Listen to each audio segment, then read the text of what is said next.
I'm Joey Haskins, and welcome back to You've Never Seen, in which I showcase a movie you've probably never seen before.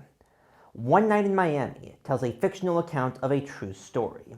That story taking place February 25th, 1964, the night boxer Muhammad Ali would shock the world by defeating Sonny Liston and becoming the world champion. Afterwards, Ali would celebrate by having a meeting in a hotel room with a few friends. Jim Brown, the man considered to be one of the best NFL players in history, Sam Cooke, the legendary singer and music producer, and Malcolm X, the revolutionary political activist during the Civil Rights Movement. There, they would discuss the good coming from Ali's win, as well as argue over their separate ambitions and motivations during this critical time for black people. Most of the conflict takes place in this motel room, meaning that the film relies a lot on the acting of its performers, so it's no surprise that the film is directed by a prominent actor.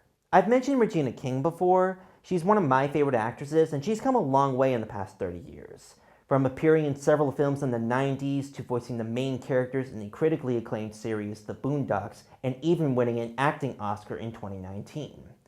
Throughout that time, she did some directing on some episodes of television, but the 2020 film One Night in Miami is her feature debut, and boy, what a debut.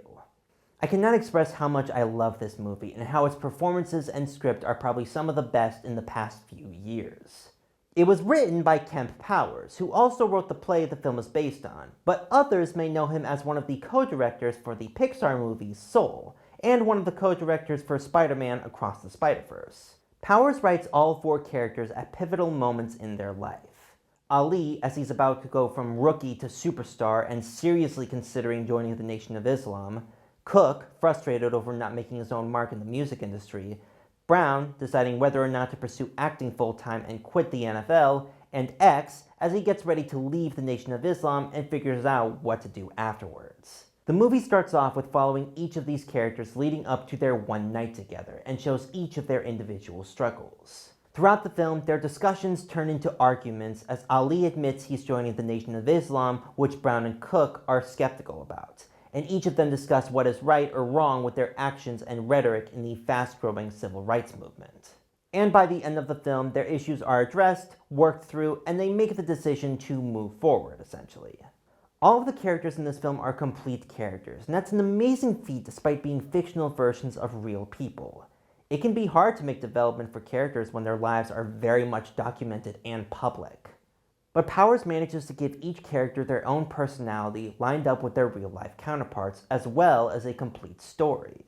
Jim Brown, who's played in this film by Aldous Hodge, is probably the character with the least development. Most of his issues are only touched upon, but his changes are more made by osmosis from the other men. The same can be said for Ali, played by Eli Goree. He does get some development early in the film as well as at the end, but like Brown, a lot of his conflicts are done through interacting with the other characters. The real tension of the night is between Cooke, played by Leslie Odom Jr., and X, played by Kingsley Ben-Adir.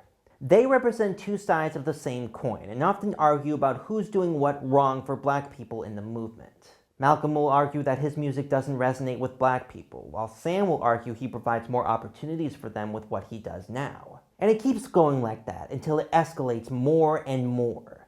Sam's development is believing that Malcolm is right, and he can make music that resonates with black people, especially when X illustrates the success of Bob Dylan's Blowin' in the Wind. By the end of the film, Cooke has started to make music that does resonate and would further cement his legacy. Malcolm's development comes from the stress that he's being watched by the FBI, and the schism that he's had with the Nation of Islam's leaders. Once he admits to the group he's planning on leaving the nation, he makes it clear that while he wishes that everyone would fight for what he thinks is right, without protection, he doesn't think he'll be around to see it. Uncertain of who will get him first, the FBI or the Nation of Islam. And as history has shown, he was right. For almost a year later, he was assassinated. The same fate also befell Sam Cooke, because not 9 months after the events in the film, he was killed as well. But their legacies, as well as Brown's and Ali's, hold true even today, and have been immortalized in this film, played by 4 of the most promising newcomers in the past decade. The film received universal acclaim, even being nominated for 3 Academy Awards. Personally, I think it should have been more, but that's the way it is. The film has a lot to love, and I won't be surprised if many down the road start talking about how good it is. You can stream the film on Amazon Prime, or you can check it out at your local library. With Weston Media Center, I'm Joey Haskins, and I'll see you all next time.